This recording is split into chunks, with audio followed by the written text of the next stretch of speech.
premier filiconique, et donc le 53e, première filiconie 53e, qui est un objet particulièrement étrange, et qui est un objet qui fait partie de mes réflexions depuis des années, pour un nombre incalculable de raisons. Je vais essayer de vous expliquer. C'est un objet qui est donc considéré et dit évangéliaire d'Hébon, qui est un objet qui date aux alentours de 816, entre 816 et 823, qui est donc un objet qui fait partie de ce qu'on appelle l'art mérovingien. Hébon était l'archevêque de Reims. J'essaierai de resituer un certain nombre de choses et je vais essayer de vous montrer un certain nombre d'objets. C'est donc un manuscrit qui est conservé à la bibliothèque d'Épernay, qui est un manuscrit sur Velin. Ça, c'est les tables, c'est parmi les pages de table des matières, mais c'est pas ce qui m'intéresse le plus. Ce qui m'intéresse le plus, c'est donc, comme son nom l'indique, c'est donc un évangéliaire. Qui dit évangéliaire dit donc un ouvrage qui contient les 4 évangiles, et à chaque chapitrage des 4 évangiles, il y a une peinture qui est faite donc sur Velin, pigment et or, et qui est fait des 4 évangélistes, et c'est ces 4 peintures d'évangélistes qui m'intéressent. Donc je vous en montre la première. Voilà, ça c'est Saint Matthieu. Saint Matthieu, Saint Marc, que vous reconnaissez avec le lion, Saint Luc, qui est un de mes préférés, et Saint Jean, qui est voilà. Donc je vais essayer de vous dire des choses autour de cet objet pour qu'on arrive à comprendre ce que c'est et pourquoi il est si important dans l'histoire de l'art. Alors la première chose qu'il faut comprendre, c'est que c'est un objet qui a été quand même considérablement oublié et personne ne sait jamais qu'il existe. C'est donc cet objet qui date de cette période un peu bizarre, commandité par Monsieur Hébon, archevêque de Reims, et qui avait rassemblé dans un monastère au nord de Reims un certain nombre de moines et d'artistes moines, et qui a fondé ce qu'on appelle l'école de Reims, qui a généré un renouveau de l'art médiéval et de l'art carolingien. Donc j'essaierai de dire 2 mots pour qu'on comprenne la particularité de ce style extraordinairement électrique, et un truc comme ça d'une sorte d'intensité, d'intensival.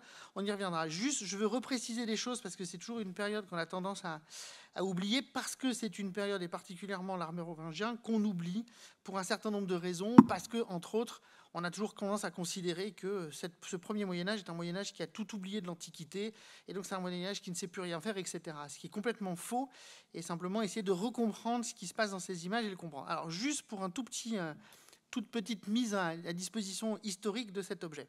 C'est donc un objet qui date du début du 8e siècle, commandité à partir de 816. On ne connaît pas exactement la date de livraison de l'objet, mais bon, voilà, aux alentours de ça. Qu'est-ce qu'il faut comprendre dans l'histoire de ça? Il faut comprendre que 2 ans auparavant, 814, c'est la mort de Charlemagne. Charlemagne, donc un empire absolument colossal, 40 ans de règne, empire colossal qui devait être divisé en 3, qui n'est pas divisé en 3 parce que 2 de ses fils meurent, il en reste qu'un, qui est Louis le Pieux, qui hérite de cet empire. Ça veut dire que cet objet a été fait donc sous Louis le Pieux, et il est dans cette grande unité d'un empire franco-roum, et de cette grande idée de revendiquer un empire avec un empereur et une chrétienté. Ce qu'il faut comprendre aussi, c'est que cet objet, qui est donc au cœur de cet empire franc, il se situe quasiment exactement entre 2 des plus grandes crises de l'histoire de l'art, qui est les 2 plus grandes crises de l'iconoclasme. Vous avez une première crise de l'iconoclasme qui va se finir en 775, qui est la crise qui est liée à Léon III l'Issorien, qui est le premier grand instigateur de l'iconoclasme et qui va faire détruire toutes les icônes et les images. Les icônes sont restituées et on y revient. Et à partir de 813, il y a une deuxième crise d'iconoclasme, cette fois-ci qui est Léon V qui va de nouveau détruire les images et faire détruire les images. Alors certes, on n'est pas dans le même monde, puisque là, on est dans l'Empire chrétien d'Occident. Là, il s'agissait de l'Empire chrétien d'Orient, mais il y a quand même une porosité entre les deux, et que dans l'Empire d'Occident, il y a cette idée qu'il faut maintenir un rapport aux images, et qu'il est nécessaire de maintenir un rapport aux images contre l'iconoclasme qui a lieu de l'autre côté.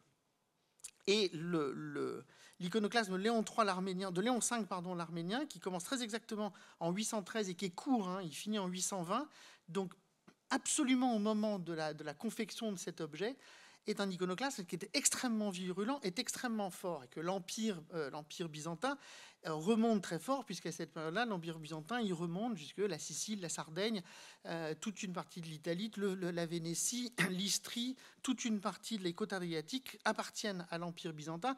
Et donc la porosité, il y a une dangerosité, si vous voulez, à confondre les deux et à tomber dans cet iconoclasme. Donc cet objet entre dans résonance dans cette période-là, et il est une sorte de revendication, évidemment, du texte évangélique, mais revendication de la nécessité de l'image et de cette charge de la représentation de l'image. Et donc c'est pour ça que cet objet est extrêmement important, parce qu'il est au point de convergence des crises les plus fortes au Moyen-Âge et des crises de l'iconoclasme, et il est à un point aussi extrêmement important pour nous, parce qu'il nous permet de reconfigurer cette chose qu'on a toujours l'habitude d'entendre, qui est que le Moyen-Âge, et ce premier Moyen-Âge, et particulièrement cet art mérovingien, il ne reste rien et il n'y a rien. Oui, effectivement, il y a des conditions politiques et économiques qui font qu'il y a peu de choses. Parce qu'on est encore dans une chrétienté où, d'un point de vue politique, les cours royales et les cours papales sont des cours mobiles, il n'y a pas de lieu fixe, et de l'autre côté, on est encore dans un espace on va dire, économico-politique du monde, où l'usure est interdite, il y a peu de circulation, et donc il y a une grande raréfaction des objets et des objets de production. Et la dernière chose qu'il faut comprendre, sur laquelle je n'insisterai jamais assez, c'est que cet art mérovingien a une importance extrêmement importante, enfin une importance extrêmement forte, parce qu'il va à la fois faire une synthèse des derniers reliquats de l'art antique et de l'art romain. Vous pouvez voir ici, par exemple, sur le mobilier, sur la tunique, sur un certain nombre de choses qui appartiennent encore à un art romain, mais qui va encore faire quelque chose qui est nouveau, c'est-à-dire qui va produire un type d'image, une iconologie tout à fait particulière, qui est celle qu'on appelle une image d'un métamonde. C'est-à-dire que cet art mérovingien n'a pas pour tâche de représenter le monde tel qu'il est, il a pour tâche de représenter un métamonde, qui est un monde qui appartient à une théogonie et qui appartient à une configuration théologique, métaphysique, à l'intérieur duquel les grandes règles de la ressemblance, les grandes règles de la perspective, etc., n'ont pas d'importance. Ce qui est important, c'est donc la production de ce métamonde, et dans la production de ce métamonde, la production d'une sorte d'hyper-intensité des objets qu'on va produire.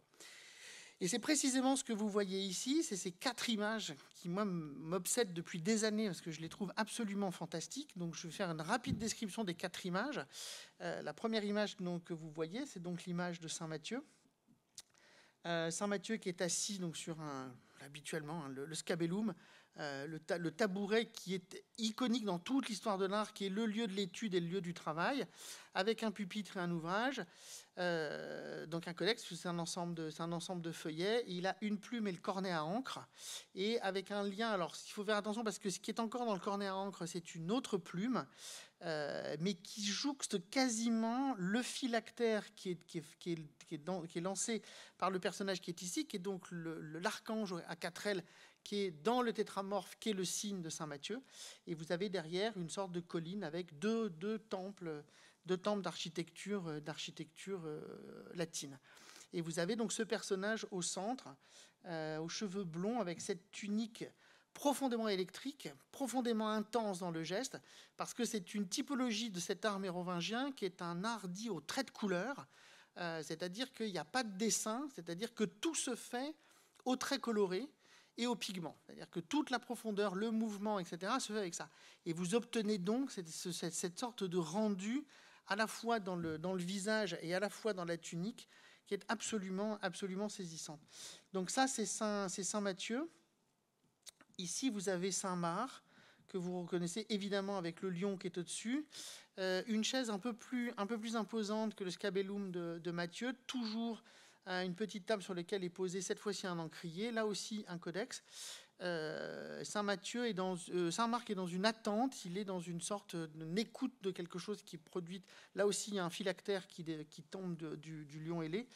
Et il y a là une sorte d'un détail. On est en train d'écrire et quelque chose est en train de se réaliser. Puis ensuite, vous avez Saint-Luc. Alors Saint-Luc, j'aime profondément cette image de Saint-Luc. Beaucoup plus sombre. Alors vous avez remarqué que le premier, Saint Matthieu, est très jeune, hein, un homme assez blond et très jeune. Saint-Marc est aussi c'est jeune. Saint-Luc est plus mature, hein, plus mature, là aussi avec un certain nombre d'inquiétudes dans le visage. Vous avez évidemment le taureau qui est le taureau de Saint-Luc qui est ici. Vous avez ce pupitre étonnant avec une sorte de rupture totale de la perspective, mais vous avez un détail qui est pour moi le détail le plus beau, puisque Saint-Luc est envahi par cette voix et par cette configuration du texte par la pensée. Et le truc qui est absolument sublime, je trouve d'une beauté absolue, c'est l'encre qui déborde du cornet à encre qui est là ici, et la plume qui est encore dedans. Et dans cette sorte d'intensité de la révélation et dans cette intensité de la configuration du texte, puisque Luc, c'est celui qui raconte les histoires. Hein. Luc, c'est celui qui va mettre en histoire toute la vie du Christ et ce qui l'entoure. Et donc, cette sorte de débordement de l'encre enfin, moi, je la trouve assez étonnante, je la trouve assez belle. Et puis, dernière image, dernière image, évidemment, Saint Jean, alors que vous reconnaissez évidemment à l'aigle. Là aussi, un phylactère. Et donc, c'est un Saint Jean vieux. Donc, ça veut dire que c'est un Saint Jean du temps de l'Apocalypse. C'est un Saint Jean de la rédaction de l'Apocalypse. Et donc, Saint Jean, cette fois-ci, lui, a un volumen. Alors, le volumen renvoie évidemment aussi à la dévoration du texte, où Saint Jean dévore le texte que lui donne l'archange, mais qui est un volumen. Mais là aussi, il est en rédaction et il est dans une forme d'intensité de révélation du texte.